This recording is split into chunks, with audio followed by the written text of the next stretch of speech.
அனைவருக்கும் வணக்கம். இன்னைக்கு நம்ம பார்க்க போகிறது விஜய் சேதுபதி நடிப்பில் வெளிவந்திருக்கும் ஏஸ் அப்படின்ற படத்தை பற்றி இன்னைக்கு பார்க்க போகிறோம்.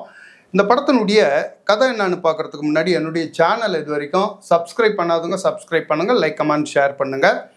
வாங்க இந்த படத்தினுடைய கதை என்னான்ட்டு பார்ப்போம். போல்டு கண்ணன் இவர் தான் இந்த படத்தினுடைய ஹீரோ. இவர் வேலை தேடி மலேசியாவுக்கு வராரு. மலேசியாவில் இருக்கிற அறிவுன்றவர் இவரை கூட்டின்னு போய் ஒரு ரெஸ்டாரண்ட்டில் சமையல்காரனாக வேலை வாங்கி கொடுக்குறாரு. இவர் போல்டு கண்ணன் அங்கே ரெஸ்டாரண்ட்டில் வேலை செய்யும்போது அதே ரெஸ்டாரண்ட்டில் வேலை பார்க்குற ருக்குன்ற பொண்ணை காதலிக்கிறாரு. இப்போ இந்த ருக்குன்ற பொண்ணுக்கு திடீர்னு ஒரு பெரிய பிரச்சனை ஏற்படுது. தன்னுடைய காதலியை இந்த பிரச்சனையிலேருந்து வெளியே எடுக்கணும்னா மிகப்பெரிய அளவில் கண்ணனுக்கு பணம் தேவைப்படுது. இது நடுவில் இந்த மலேசியாவில் இருக்கிற உள்ளூர் வில்லங்கிட்டையும் இவர் ஒரு பிரச்சனையில் மாட்டிக்கிறாரு. அதிலிருந்து தப்பிக்கிறதுக்கும் இவருக்கு பணம் தேவைப்படுது. இவர் ஒரு சாதாரண சமையல்காரன். இவர்கிட்ட அந்த அளவுக்கு பணம் இல்லை.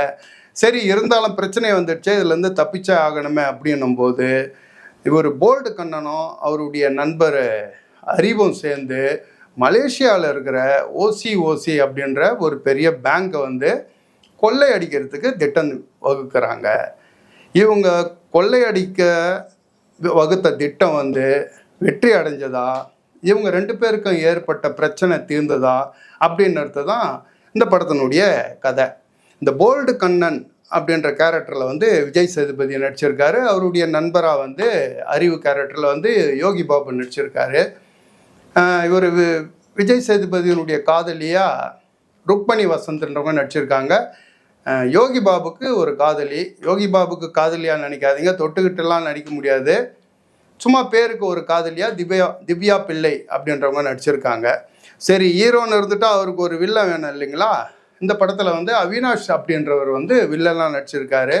இவர் நிறைய படத்தில் பார்த்தா பெரிய பாஸுக்கு அடியாளாக இருந்திருப்பார். இந்த படத்தில் இவரே பாஸுன்ற ஒரு ப்ரமோஷன் கொடுத்துருக்குறாங்க. அவருக்கு அந்த வில்லன் கேரக்டர் இந்த படத்தில் பெரிய அளவில் ஒன்றும் கிடையாது. எப்போ பார்த்தாலும் விஜய் சேதுபதி கிட்ட வாங்கின்னு போகிறது தான் இந்த படத்தில் வில்லனுக்கு வேலையை. இந்த படத்தினுடைய கதையை கேட்கும்போது, இந்த கதையை கேட்டுட்டு விஜய் சேதுபதி எப்படி இந்த படத்தில் நடிக்க ஒத்துக்கினாரு அப்படின்றதே நம்ம படம் பார்க்குற நமக்கு மிகப்பெரிய ஆச்சரியமாக இருக்குது. காரணம், ஒரு சாதாரண ஒருத்தன் மலேசியாவுக்கு வேலை தேடிக்கிட்டு வரான் அப்படின்ற வரைக்கும் தான் இந்த படத்தில் நம்பக்கூடிய கதை.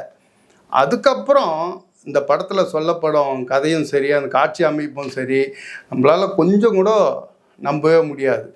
அதுவும் மலேசியாவில் இருக்கிற ஒரு பெரிய பேங்கை தனி ஆளாக இவர் விஜய் சேதுபதி போய் கொள்ளை அடிக்கிற சீன்லாம் கடவுளுக்கே அடுக்காத ஒரு காது குத்தல்.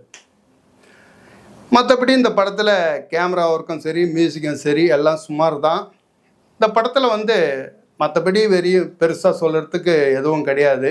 மொத்தத்தில் இந்த படம் எப்படின்ட்டு என்ன கேட்டிங்கன்னா, ஹீரோவாக நடிச்சிருக்காரு விஜய் சேதுபதி. அதனால் மகாராஜா மாதிரி ஒரு படம் நமக்கு கிடைக்குமா அப்படின்னு சொல்லிட்டு ரொம்ப ஆவலோட இந்த படத்தை பார்க்குறதுக்கு நம்ம போனோம்.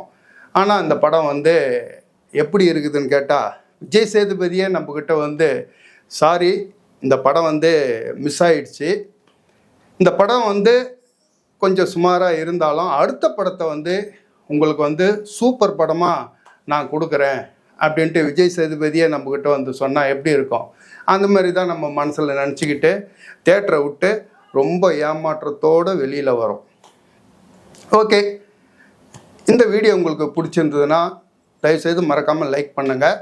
நம்ம அடுத்த வீடியோவில் பார்ப்போம். பை.